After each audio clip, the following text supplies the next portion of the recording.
Welcome to my final video in our 2021 Scotland vlog. In this video, we'll share the two amazing homes we visited in the Scottish borders whilst staying in the town of Peebles. If you haven't already seen our video of Peebles, hopefully you can check it out after this one. We were hoping for some sun, so what we have right now is sun and rain at the same time.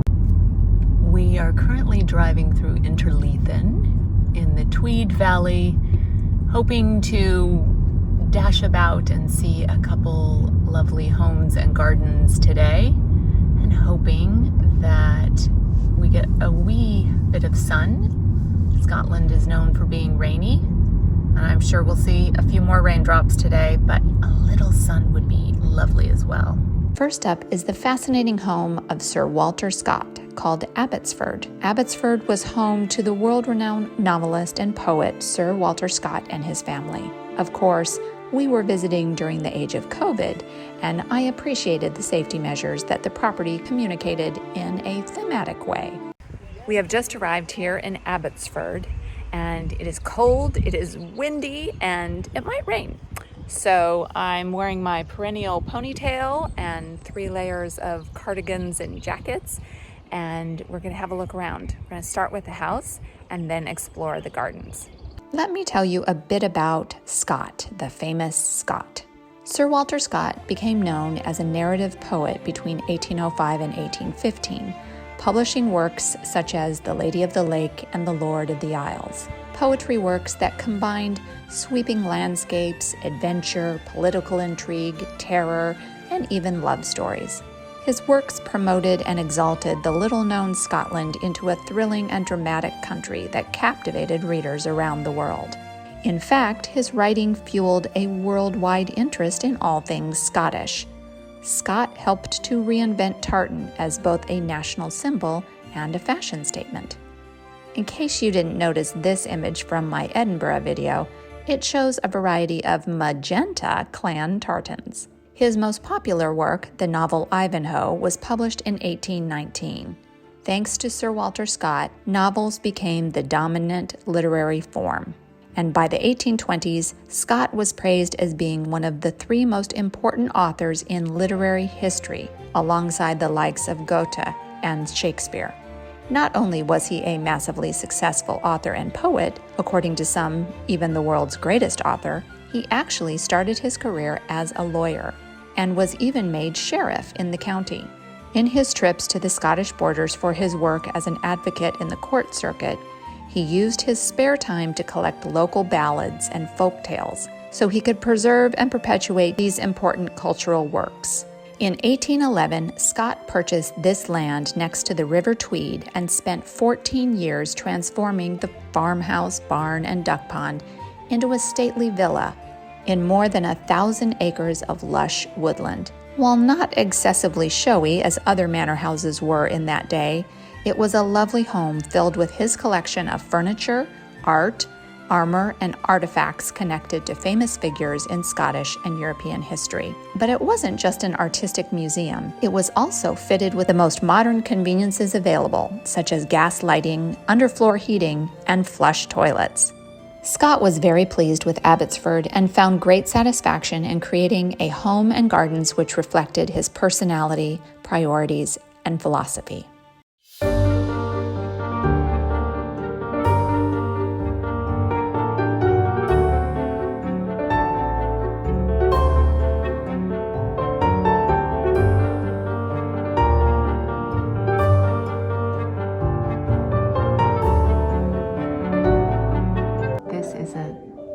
Modest little drawing room by standards of the day, and it was called the Chinese drawing room.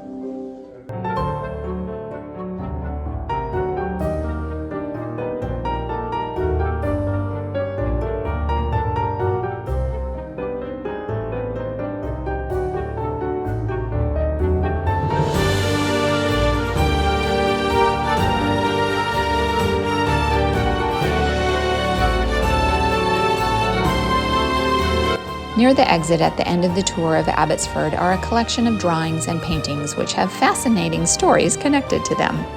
I'm inserting the telling of one story by the tour guide because he tells it so well and I love his Scottish accent. The story about the ugliest woman in Scotland begins when Willie Scott is caught stealing cattle and Lord Murray gives him an alternative to the gallows. And in the chair is Lord Murray, and beside him is his daughter Meg, Muckle-mouthed Meg. She was known as Muckle-mouthed Meg, Meg with the giant mouth. And she was so ugly that he couldn't find a husband for her. And he had caught Willie Scott on his land, up to no good. He had a flash of inspiration and he said, "Young man, you have two choices. I can hang you, or you can marry my daughter." Willie Scott looked at Muckle-mouthed Meg and said, "No." When he felt the rope around his neck pulling him up, he said, "Yes." So he married Muckle-mouthed Meg. They must have been quite happy because they had 9 children.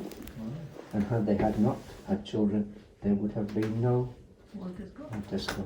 And this illustration shows a very proud Queen Elizabeth I dancing her favorite dance, La Volta, or the Spanish ambassador, after someone dared her to do it. After finishing the house tour, we had a look inside the private chapel on the estate.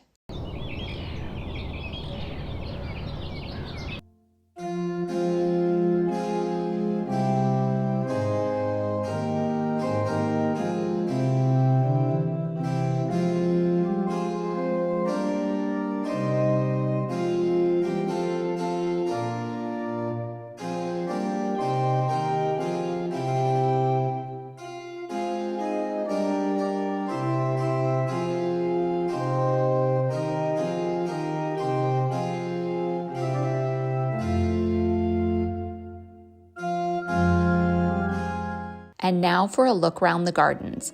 Let's see if there are any magenta flowers, shall we? This walled garden is interesting because it has this massive doorway with castle-like doors to it. The walled garden is very pretty and well manicured.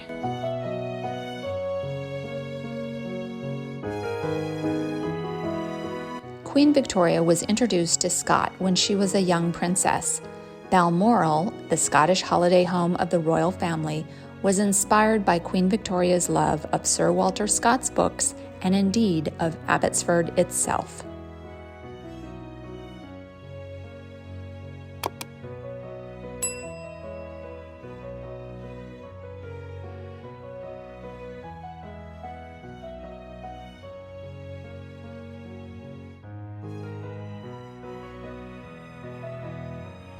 Okay, so this rhododendron bush has some beautiful flowers that I think are magenta. They're very deep.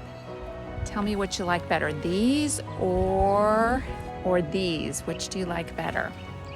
Tell me in the comments, do you like the deeper magenta or the brighter magenta? This is a very pretty color. I think this one might be my favorite, but let me know your vote. These get an honorary mention. They are not magenta. This is a lovely red color. I'm not sure it's coming through on film, but it's just a vivid, really lush ruby red. Gorgeous. Of course, we saw hundreds of thousands of rhododendrons at Craigside a few days ago, but the rhododendrons here are pretty impressive as well, because there are so many and you can walk right up to them. You wouldn't walk right up to as many giant ones as they have here. I mean, they're just huge. They're like 20, 30 feet tall and lots of different colors. It's interesting to see all the variety they have here. Once we had finished exploring the house and gardens, it was time for lunch in the cafe. I always laugh when I see this type of food photography in Britain. It's the advertiser not wanting to garner ire from the people of Devon or Cornwall, so they show the cream and jam in a sandwich in the scone so as to avoid the issue of which was first on the scone. We decided to eat healthy and light so we could indulge in dessert later. This is the superfoods salad that has, what does it have in it? Quinoa, sweet potato, chickpeas, what else? Kale. Kale. Ooh, kale. And then this is carrot and lentil soup.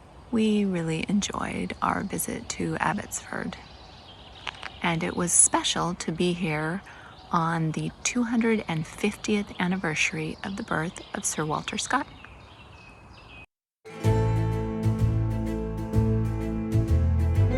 Now on to our final destination in today's video, Flores Castle. You know you are going to visit a very large estate when the wall around it is so big and so long. We are literally driving around the edge of this estate for 5 miles looking at all of this wall. I can't imagine how big this castle must be.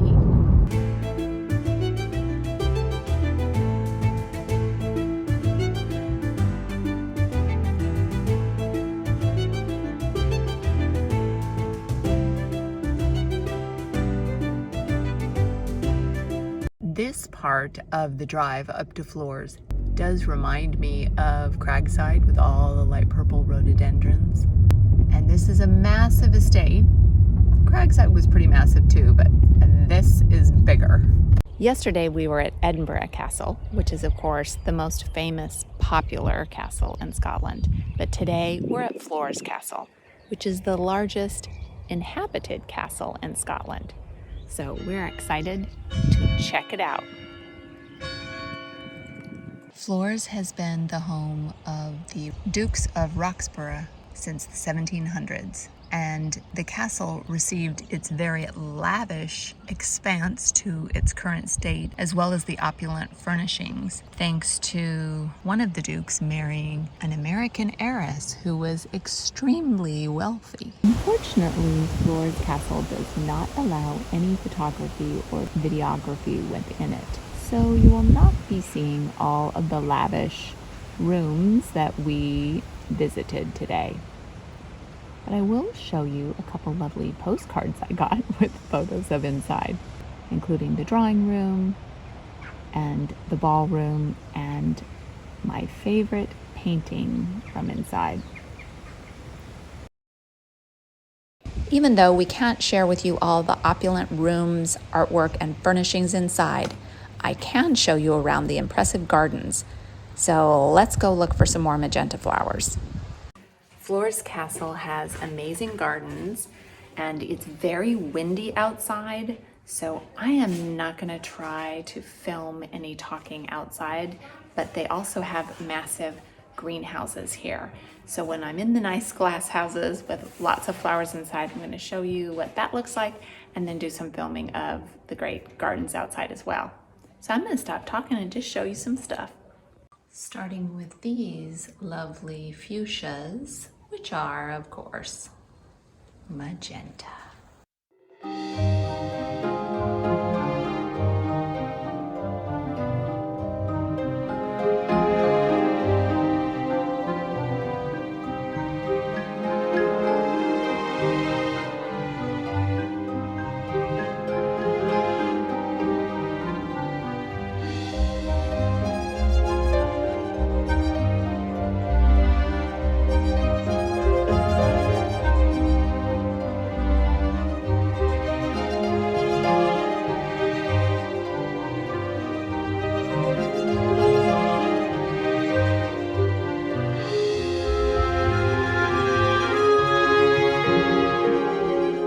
This bee knows what's up. This flower right here is the prettiest flower in the whole garden. These are just magnificent. Look at them.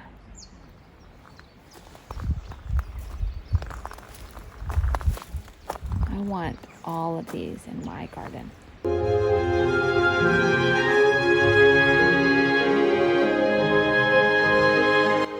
So this would be a pretty aisle to walk down if you were getting married in an outdoor garden wedding, huh?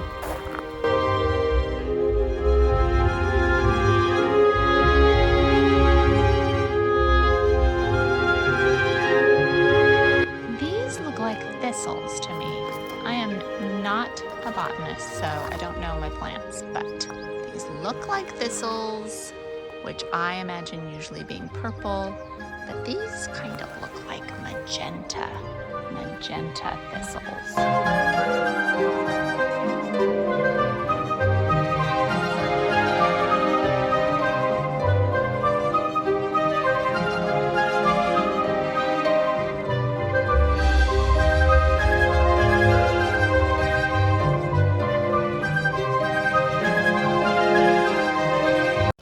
This is the Millennium Garden, and you can see it currently has in bloom a wall of rhododendrons. Very beautifully manicured garden. Please be sure that you are subscribed and click the bell because I promise that there's lots more fun around the corner in our upcoming videos. Thanks so much for watching, and do something good in the world today.